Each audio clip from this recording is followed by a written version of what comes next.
Welcome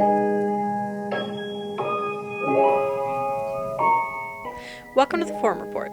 My name is Peyton, and today we'll be going through the top 3 standout moments of the Myer Horowitz Forum. The Myer Horowitz Forum took place today at noon, lasting over 2 hours, and was a good source of questions for the candidates.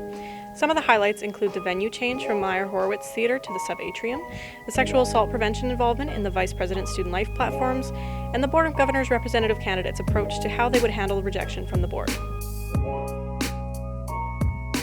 Today's forum was held in the sub-atrium, though it is usually held in the Myer Horowitz Theater.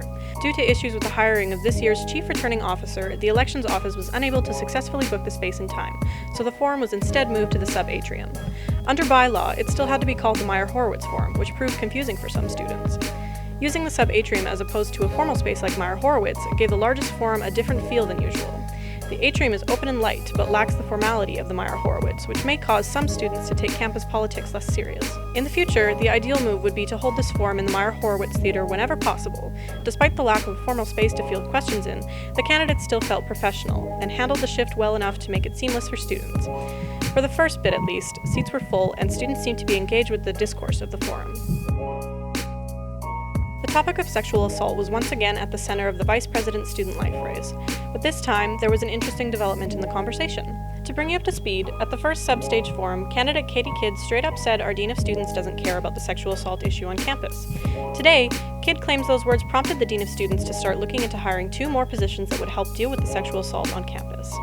Since calling the Dean of Students out for ignoring this issue and not caring about it, he's actually moved to hire 2 student care positions the next morning after that forum where I said this, to help sexual assault victims on campus as well as look at the systems in place. While it's not the role that we want, it is a win, and it's directly after I said this man does not care, which was considered a bold statement. In terms of addressing this issue on campus, Kidd's opponent Talia Dixon said she would focus on grassroots movements on campus, focus on restorative practice training for RAs, and ultimately focus on getting that highly anticipated sexual assault coordinator hired.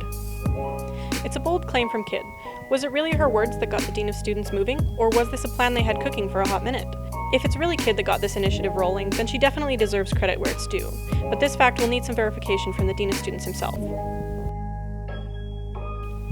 With the BOG Rep candidates' opening remarks treading a lot of the same material as other forums, it seemed like the rest of their forum performance would add little new to the table. This seemed to be the case until the candidates were asked what they would do if the board were to override their platform and prevent them from advocating for students.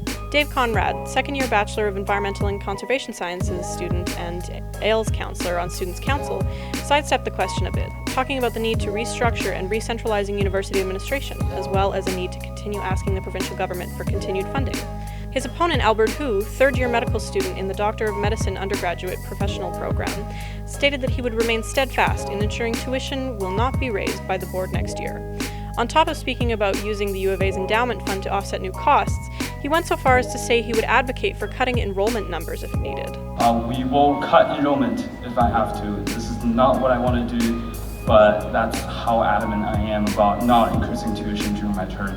I will also hold the administration accountable to raising money towards the endowment and the annual operation funds, because this administration has not been doing a very good job at doing that, and that's how we're going to grow the endowment while you spending the income to the fullest extent possible. While I'm glad Hu said he doesn't like the idea of advocating for cutting enrollment, it's a bit troubling of a notion to bring up at elections forums. While I can see the sense it makes, I'm not sure if cutting program seats really is worth ensuring that tuition doesn't increase. In both scenarios, it's harder for students to get into programs. That's all for the Forum Report. This was the last official forum of elections, but the International Students Association will be hosting their own forum tomorrow at noon in CAB Atrium. Thanks for watching.